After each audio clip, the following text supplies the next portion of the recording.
اچھا، تو 2022 کے جو مانسون سیلاب تھے انہوں نے پاکستان میں خاص طور پہ خیبر پختونخوا اور پنجاب کے زرعی علاقوں میں بہت تباہی مچائی۔ جی بالکل۔ آج ہم ایک سائنسی تحقیق کی روشنی میں یہ دیکھنے کی کوشش کریں گے کہ ان سیلابوں نے زراعت پر کیا اثر ڈالا، مطلب کتنا نقصان ہوا، کون سی فصلیں زیادہ متاثر ہوئیں۔ جی، اور ہمارے پاس یہ جو تحقیق ہے محسن خان اور ان کے ساتھیوں کی، جو ارتھ سسٹمز اینڈ انوائرمنٹ جرنل میں چھپی ہے، یہ بڑی اہم ہے۔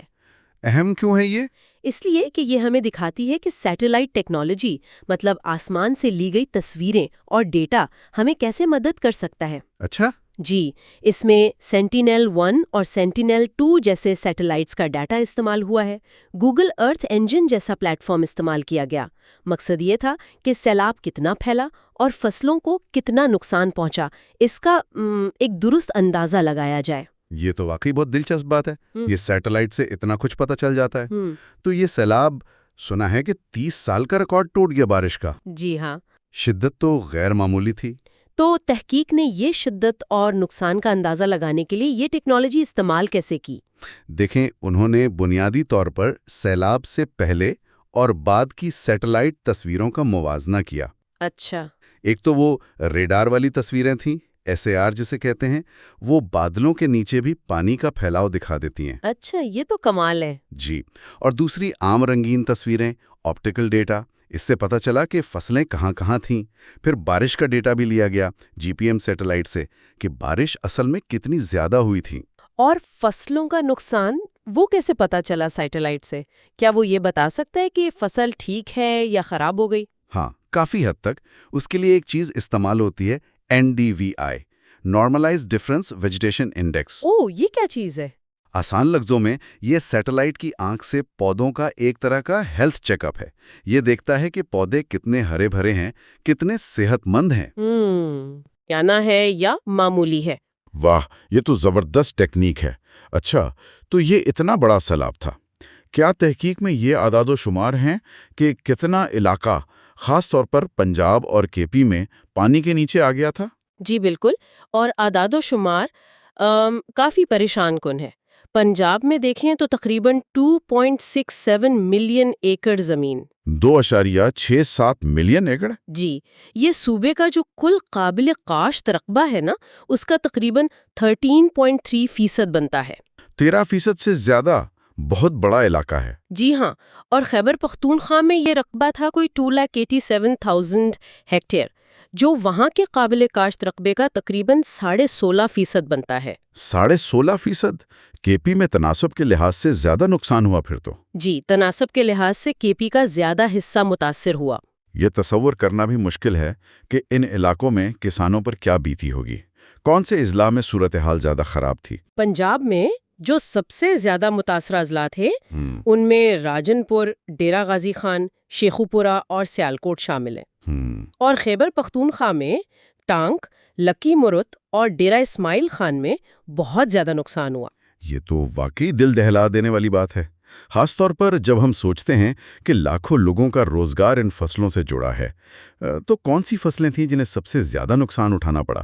تحقیق کے مطابق جو کل زرعی نقصان ہوا نا، اس کا 81% سے زیادہ تو بڑی فصلوں کا تھا۔ بڑی فصلیں یعنی چاول، گندم، گنا اور کپاس، جو ہماری خوراک اور معیشت کے لیے بہت اہم ہے۔ اچھا، تو ان میں سب سے زیادہ چاول سب سے زیادہ متاثر ہوا۔ پنجاب میں چاول کا جتنا رقبہ کاشت ہوتا ہے اس کا 15% سیلاب میں آ گیا، اور KP میں 4.5% چاول کا رقبہ متاثر ہوا۔ 15% پنجاب میں؟ چاول تو ویسے بھی پانی میں ہوتا ہے، لیکن اتنا زیادہ سیلاب؟ جی، وہ کھڑی فصل کو نقصان پہنچا۔ گندم، گنے اور کپاس کو بھی دونوں صوبوں میں بہت شدید نقصان پہنچا۔ گندم کا تو شاید کٹائی کا وقت نہیں تھا۔ گندم کی کٹائی تو ہو چکی تھی، لیکن جو ذخیرہ شدہ فصل تھی یا پھر اگلی فصل کے لیے جو زمین تیار تھی وہ متاثر ہوئی، اور گنے اور کپاس کی کھڑی فصلوں کو بھی بہت نقصان پہنچا۔ یعنی مجموعی طور پر زراعت کو بہت بڑا دھچکا لگا۔ بالکل، اور نقصان کی شدت ضلع بضلع مختلف تھی۔ جیسے پنجاب میں لاہور، فیصل آباد، ملتان میں زیادہ نقصان دیکھا گیا، اور KP میں DI خان، لکی مروت، ٹانک میں۔ تو یہ تحقیق صرف نقصان کا اندازہ ہی نہیں لگاتی، کیا یہ آگے کے لیے کچھ تجاویز بھی دیتی ہے؟ ان نقصانات کے وسیع تر اثرات کیا ہوں گے؟ جی ہاں، اور یہ بہت اہم حصہ ہے۔ دیکھیں، یہ جو شدید نقصانات ہوئے ہیں ان سے ایک تو غذائی عدم تحفظ کا خطرہ بڑھ گیا ہے، ظاہر ہے۔ اور لاکھوں کسانوں کا ذریعہ معاش وہ خطرے میں پڑ گیا ہے۔ تحقیق زور دیتی ہے کہ ہمیں سب سے پہلے تو موسم کی جو پیشگی اطلاع دینے والے نظام ہیں نا، انہیں بہت بہتر بنانا ہوگا۔ یعنی ارلی وارننگ سسٹم۔ بالکل، تاکہ لوگوں کو، کسانوں کو تیاری کا وقت مل سکے۔ پھر زراعت کی سطح پر جی، ایسی فصلیں متعارف کروانے کی ضرورت ہے جو سیلاب کو بہتر جھیل سکیں، یعنی سیلاب سے مزاحم فصلیں۔ اچھا، یہ ممکن ہے؟ جی، اس پر تحقیق ہو رہی ہے اور کچھ اقسام ہیں بھی۔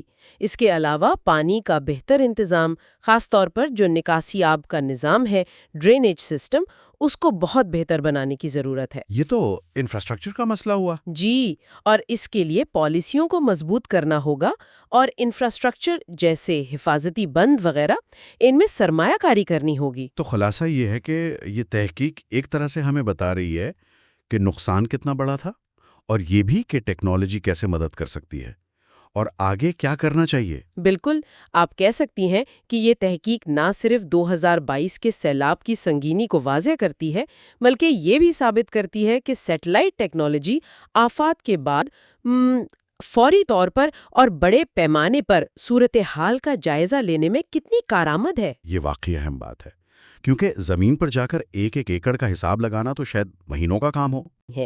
ایک اور بات جو آپ نے کہی وہ کے پی اور پنجاب میں بحالی کی رفتار کا فرق۔ جی، یہ ایک دلچسپ نقطہ تھا تحقیق میں کہ ستمبر 2022 تک، یعنی سیلاب کے کچھ عرصے بعد، کے پی میں زرعی بحالی کی رفتار پنجاب کی نسبت تیز دیکھی گئی۔ ایسا کیوں؟ تحقیق اس کی وجوہات میں تو تفصیل سے نہیں گئی، لیکن یہ فرق اہم ہے۔